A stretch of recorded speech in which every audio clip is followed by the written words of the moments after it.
ఈవేళ ఈ 2026వ సంవత్సరంలో ఈ యాత్ర చేయటం వల్ల కలిగేటువంటి వైశిష్ట్యాన్ని మనం తెలుసుకుంటే ఆ యాత్ర మనము ఎలా చెయ్యాలి అనేటువంటి విధానంతో పాటు ఎందుకు చెయ్యాలి, ఇప్పుడు తప్పితే మళ్ళీ మనకు అంతటి వైభవము ఇంకోసారి చేస్తే కలుగుతుందా, ఈ 3 అంశాలను మనం స్పృశించుకుందాం. ముఖ్యంగా మనకేమో పరాభవనామ సంవత్సరం, టిబెటియన్ నేపాల్ ఈ ప్రాంతం వారికేమో ఇదేమో అశ్వమాసము అని పిలుస్తున్నాం. చూడండి, రాసులలో ప్రథమమైనటువంటి రాశి మనకు మేషరాశిగా ప్రారంభమవుతున్న అందులో ప్రథమమైనటువంటి నక్షత్రము అశ్విని నక్షత్రం. అశ్వానికి ఉన్నటువంటి ఆ నక్షత్రాలలోనే అశ్విని నక్షత్రంతోనే ఎందుకు ప్రారంభం కావాలి అని జ్యోతిష్ శాస్త్రాన్ని మనం పరిశీలన చేస్తే సారథ్యం వహించేటువంటి నక్షత్రం. మనము ఎడ్ల బండ్లను చూస్తూ ఉంటాం, రకరకాలైనటువంటి యానాలను చూస్తూ ఉంటాం.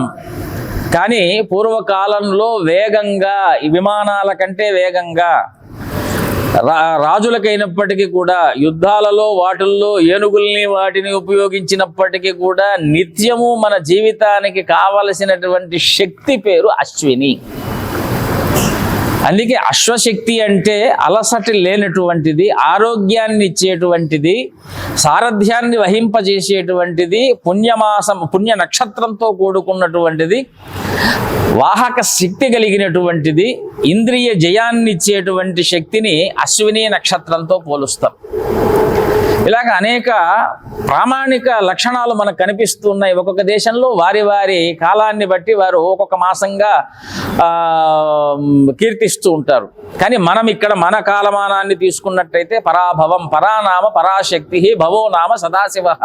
ఇక్కడ అందరూ కూడా పరాభవం అంటే అవమానమని అనుకుంటున్నారు, కానీ నిజానికి పరాభవ నామాన్ని అలౌకికంగా అర్థం తీసుకుంటే అవమానం, అలౌకికంగా మనం తీసుకున్నామా, ఆధ్యాత్మికంగా తీసుకున్నామా పరానామ పరాశక్తి. ఆ పరాదేవి యొక్క అద్భుతమైనటువంటి శక్తికి మనం పెట్టుకునేటువంటి పేరు పరా. భవో నామ సదాశివ. ఎవరి మనస్సునందైతే ఈ పరాభవనామ సంవత్సరంలో అనేక కష్టములు, జాతక లక్షణాలన్నీ కూడాను నచ్చని విధానంగా వ్యతిరేకంగా చెప్తూ ఉన్నారో వాటికంతా కూడా సదాశివుడు అమ్మవారు అధిపతిగా మనం భావించాలి. ఈ సంవత్సరంలో శివారాధన చేసేటువంటి ఫలితాన్ని అఖండంగా మనము పొందుతాము. పరాభవనామ సంవత్సరంలో కీర్తించవలసింది, స్తుతించవలసింది, దర్శించవలసింది శివక్షేత్రములు. మనం ఎలాగానూ చేస్తూనే ఉన్నాం. త్రయంబక, రామేశ్వరాది, కేదార పర్యంతం చేస్తూ ఉంటాం. మరి మన ఈ ప్రయత్నం దేనికి అంటే అశ్వ సంవత్సరమైనటువంటి టిబెటియన్ ప్రాంతవాసులకు దీన్ని అశ్వ సంవత్సరంగా వారు కీర్తిస్తారు. అంటే సారథ్యాన్ని వహించేటువంటి సందర్భం. 12 సంవత్సరాలలో మొదటి రాశి అయినటువంటి మేషరాశికి మొదటి నక్షత్రమైనటువంటి అశ్విని నక్షత్ర యుక్తమైనటువంటి సంవత్సరాన్ని అశ్వమాసంగా వాళ్ళు కీర్తిస్తున్నారు. వాళ్లకు ఈ ఒక్క సంవత్సర దర్శనం చేత, ఈ ఒక్క సంవత్సరము స్నానం చేత, ఈ ఒక్క సంవత్సరము ప్రదక్షిణం చేత 12 సంవత్సరాల కాలం పాటు చేయవలసినటువంటి ఫలితము ఒక్క సంవత్సరంలో లభిస్తుంది అని గాఢంగా విశ్వసించేటువంటి ప్రాంతీయులు ఎవరైతే ఉన్నారో వారందరూ కూడా ఈ సంవత్సరంలో కైలాస దర్శనార్థం వెళతారు అని మనకు కొన్ని ప్రమాణాలు, దేశిక ప్రమాణాలు. మనకు సాక్షాత్తు కైలాసము అంటే శివుడి యొక్క ఆవాసం, ఋషులు తపోమయమైనటువంటి స్థలం, అనేక రకాలైనటువంటి పురాణ ప్రమాణాలు కలిగినటువంటి సృష్టికి ఆరంభ క్షేత్రం. 2 శైలములు ప్రపంచంలో అత్యంత నిగూఢంగా ఉన్నాయి, దాని అర్థాన్ని వర్చించలేనివి. 1 కైలాసము, 2 శ్రీశైలం. శ్రీశైలాన్ని మనం దర్శిస్తూ ఉన్నాం, అది నాభిదేశం. కైలాసాన్ని దర్శిస్తే అది శిరోప్రదేశం, బ్రహ్మరంధ్రము. మొత్తము యావత్తు భూగోళానికి యౌగికంగా రహస్యమయంగా ఉన్నటువంటి స్థానము బ్రహ్మరంధ్రము. అందుకే శివక్షేత్రాలలో రామేశ్వర దర్శనం చేత పాదస్పర్శ ఫలం కలిగితే, శ్రీశైలం చేత నాభిస్పర్శ ఫలం కలిగితే, కాశీక్షేత్రం వల్ల ముఖస్పర్శ ఫలితం కలిగితే, కేదారం వల్ల భూమధ్య స్పర్శ కలిగితే, కైలాసం వలన బ్రహ్మరంధ్ర స్పర్శ చేసినట్టు శివుడి యొక్క సకల యౌగికమైనటువంటి చైతన్య భాగముల దర్శనం వలన నభూతో నభవిష్యతి, పునర్జన్మ నవిద్యతే. అందుకే చూడండి, ఏ క్షేత్రానికైనా ఆ క్షేత్రానికి నభూతో నభవిష్యతి. కాబట్టి 60 సంవత్సరాల ప్రమాణాలు మనకు కనిపిస్తుంటాయి ప్రభవాదిగా. అందులో మొట్టమొదట 20 సంవత్సరాల కాలాన్ని బ్రహ్మమయ కాలము, బ్రహ్మమయ వత్సరములుగా కీర్తిస్తూ ఉంటాం.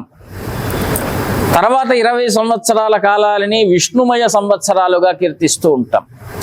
తర్వాత 20 సంవత్సరాల కాలాలని మనము శివమయమైనటువంటి మహేశ్వర కాలంగా ఉంటుంది. అందుకే మొట్టమొదటి 20 సంవత్సరాలలో సృష్టి మనం బాగా గమనించామనుకోండి, 60 సంవత్సరాల యొక్క కాలగమనాన్ని. 20 సంవత్సరాలు కొత్త కొత్త ఇన్వెన్షన్స్, కొత్త రకములైనటువంటి పరిశోధనాత్మకమైనటువంటి కాలం మనకు కనిపిస్తుంది.